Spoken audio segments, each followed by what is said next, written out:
யூஸ்வலாக நமக்கு நுண்ணறிவு என்ற ஒரு பார்ட்டில் ஃபஸ்ட்டு பார்ட்டு முடிச்சிட்டோம். அடுத்து நுண்ணறிவு சோதனைகள் எவ்வாறாக நுண்ணறிவு அளவிடப்படுகிறது, ஒரு டெஸ்டிங் ஆஃப் இன்டெலிஜென்ஸ், நுண்ணறிவு எவ்வாறாக அளவிடப்படுது அப்படின்றது தான். அதன் அடிப்படையில் நுண்ணறிவு சோதனை 2 பெரும் பிரிவுகளாக பிரிக்கலாம். ஒன்று நம்ம என்ன சொல்கிறோம்னாக்கா தனிநபர் சோதனைகள் என்றும், இரண்டாவதாக தொகுதி சோதனை என்றும் நம்ம குறிப்பிட்றோம். அப்போ தனிநபர் சோதனை, தொகுதி சோதனை, இண்டிவிஜுவல் டெஸ்ட்டு, குரூப் டெஸ்ட்டு. மீண்டும் தனிநபர் சோதனையை 2 வகைகளாக பிரிக்கலாம். ஒன்று வெர்பல் டெஸ்ட்டு, அனதர் ஒன் நான் வெர்பல் டெஸ்ட்டு.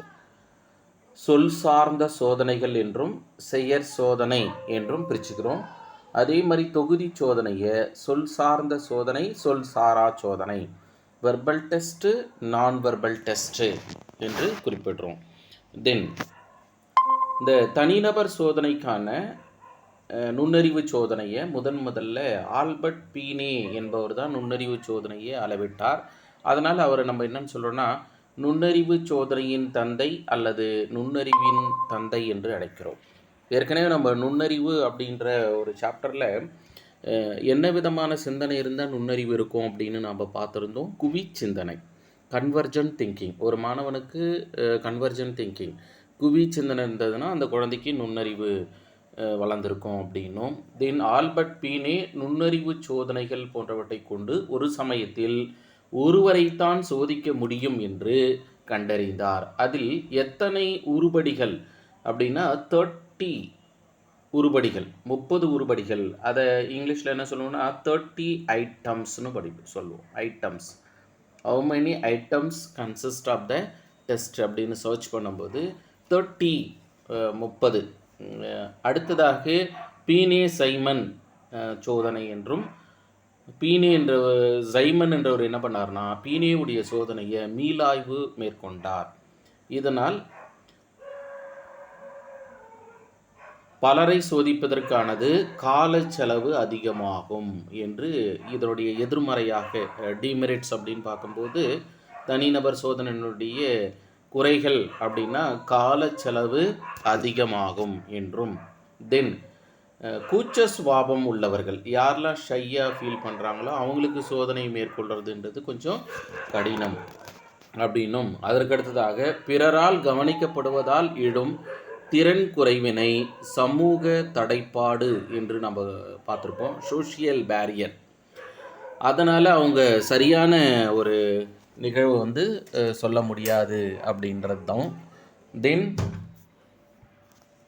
தனிநபர் சோதனையில் எந்த வயது வரை இருக்கக்கூடிய குழந்தைகளுக்கு தனிநபர் சோதனை மேற்கொள்ளப்படுகிறதுனா 2 முதல் 18 வயது வரை உள்ள குழந்தைகளுக்கு தனிநபர் சோதனை மேற்கொள்ளப்படுகிறது. அதில் நம்ம பீனே சைமன் நுண்ணறிவு சோதனை, அதை நம்ம பேப்பர் பென்சில் டெஸ்ட்டு அப்படின்னு சொல்லுவோம். பேப்பர் பென்சில் டெஸ்ட்டு, தாள் எழுதுகோல் சோதனை.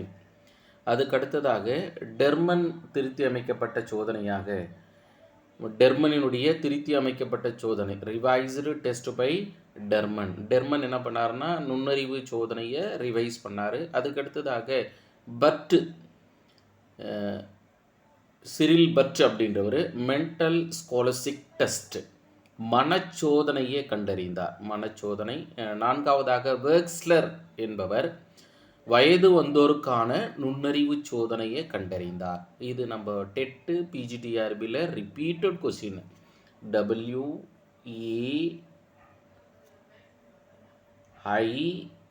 WAIS, Wechsler adult intelligence scale. வெர்க்ஸ்லரின் வயது வந்தோருக்கான நுண்ணறிவு சோதனை. அப்போ வயது வந்தோருக்கான நுண்ணறிவு சோதனையை கண்டறிந்தது யாருன்னா வெர்க்ஸ்லர்.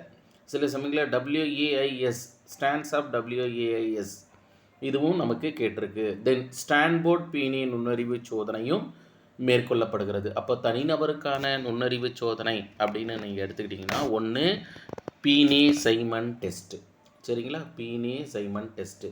2 டெர்மன். 3வது பார்த்தீங்கன்னாக்கா பர்ட்டு. தென் 4 வெர்க்ஸ்லர். 5 ஸ்டான்போர்ட். ஸ்டான்போர்டில் பீனே சோதனை மீளாய்வு செய்யப்பட்டது. அப்போ நம்ம தனிநபருக்கான சோதனை கீழ்கண்ட சோதனையில் தனிநபர் சோதனையோடு தொடர்புடையது அப்படின்னு கேட்கலாம். அப்படி கேட்டாங்கன்னாக்கா இதில் 1 கொடுத்து மீதி 3 சோதனை ஆளுமை சார்ந்த சோதனையை கொடுக்கலாம். CAIE, அதுக்கடுத்தது PSIE, அதுக்கடுத்தது சென்டென்ஸ் கம்ப்ளீஷன் டெஸ்ட்டு அப்படின்னு ஆப்ஷன் கொடுக்கலாம். அப்படி கொடுத்தாங்கன்னா இதில் 5இல் 1 இருக்கும் பார்த்தீங்களா, அது பீனே சைமன் சோதனையாக இருக்கலாம், அல்லது டெர்மன் சோதனையாக இருக்கலாம், அல்லது வெக்ஸ்லர் சோதனையாக இருக்கலாம், அல்லது ஸ்டான்போர்ட் பல்கலைக்கழகத்தில் பீனே சோதனை மீளாய்வு செய்யப்பட்ட சோதனையாக இருக்கலாம். இந்த இடம் நமக்கு வினா கேட்கலாம். அப்போது ஆசிரியர்களே, நுண்ணறிவு சோதனை வகையில் தனிநபருக்கான நுண்ணறிவு சோதனையை பற்றி நாம் பார்த்துருக்குறோம். இதுக்கு முன்னாடி நம்ம PGDRB டெட் எக்ஸாமில் எத்தனை உருப்படிகள்னு கேட்டிருந்தாங்க, அது 30 உருப்படிகள். அதுக்கடுத்தது பீனே சைமன் சோதனை கேட்டிருந்தாங்க.